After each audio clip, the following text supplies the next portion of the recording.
नमस्कार, मैं हूं Sandeep Kumar Joshi, founder the Sandeep show. आज हम बात करेंगे यूजीसी को लेकर, जहां एक तरफ प्रधानमंत्री नरेंद्र मोदी जी आज देश में सबका साथ, सबका विकास, सबका विश्वास की बात कर रहे हैं, जहां देश में एक है तो सेफ है जैसे नारे दिए जा रहे हैं, वहीं दूसरी तरफ आज उसी देश में ऐसे नियम बनाए जा रहे हैं जो समाज को जोड़ने की बजाय जातियों में बांटने का काम कर रहे हैं। अगर किसी बाग में एक पौधा छोटा रह गया हो तो इसका मतलब ये तो नहीं कि प्रोटेक्शन और इक्विटी के नाम पर बाकी पदों को ऊपर से काट दिया जाए।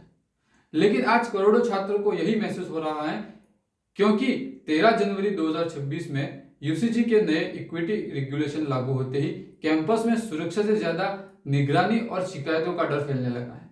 सरकार और यूजीसी का दावा है कि ये नियम नई शिक्षा नीति के तहत लाए गए हैं ताकि यूनिवर्सिटी कैंपस में भेदभाव मुक्त हो, हर छात्र सम्मान के साथ पढ़ सके और वो वंचित वर्ग वो डर के कारण चुप ना रहे।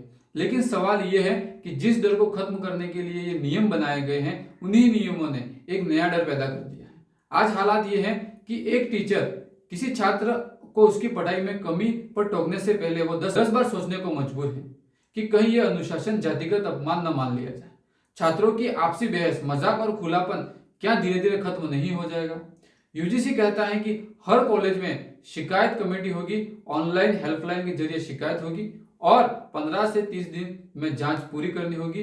लेकिन वही यूजीसी ये भी कहता है कि अगर कॉलेज ने शिकायत सही से नहीं सुलझाई तो उसकी फंडिंग रोकी जा सकती है, मान्यता रद्द की जा सकती है। अब ऐसे में सवाल उठता है कि क्या कॉलेज प्रशासन न्याय करेगा या अपनी कुर्सी और फंड बचाने के लिए सेफ ऑप्शन चुनेगा?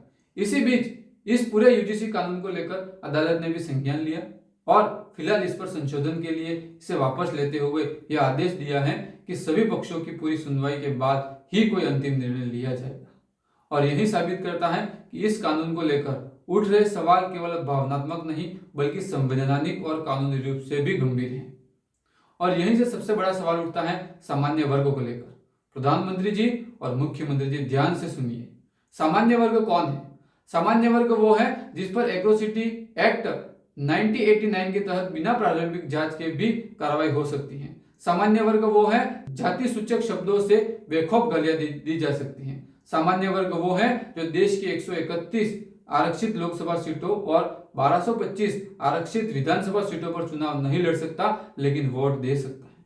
सामान्य वर्ग वो है जिसके हित में आज तक कोई आयोग नहीं बना, जिसके लिए कोई विशेष सरकारी योजना नहीं बनी, जिसे सजा देने के लिए एनसीएससी, एनसीएसटी और हर जिले में विशेष एससी/एसटी कोड बनाए गए।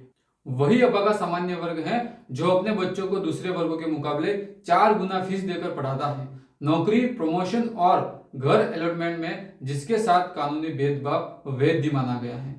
वही सामान्य वर्ग जो सबसे ज्यादा वोट देकर भी खुद को ठगा सा महसूस करता है, सभाओं में फर्श तक बिछाकर एक अच्छी सरकार की उम्मीद में सत्ता सौंपता है, देश हित में तन मन धन से साथ देता है और इतने भेदभाव के बावजूद भी धर्म की जय हो, अधर्म का नाश हो और प्राणियों में सद्भावना हो, विश्व का कल्याण हो की भावना रखता है।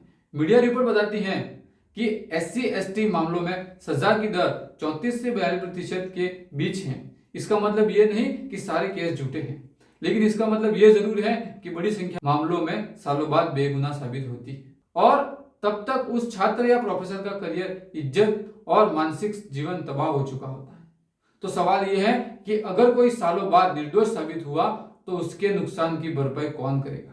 क्या बराबरी के नाम पर एक ऐसी व्यवस्था तैयार की जा रही है जहां स्वर्ण होना ही सबसे बड़ी कमजोरी बनता जा रहा है?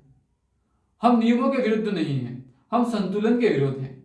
हम चाहते हैं कि बड़ी कार्रवाई से पहले प्राथमिक जांच हो, जांच के लिए एक इंडिपेंडेंट और न्यूट्रल पैनल हो, झूठी या दुर्भावपूर्ण शिकायत पर भी कार्रवाई हो।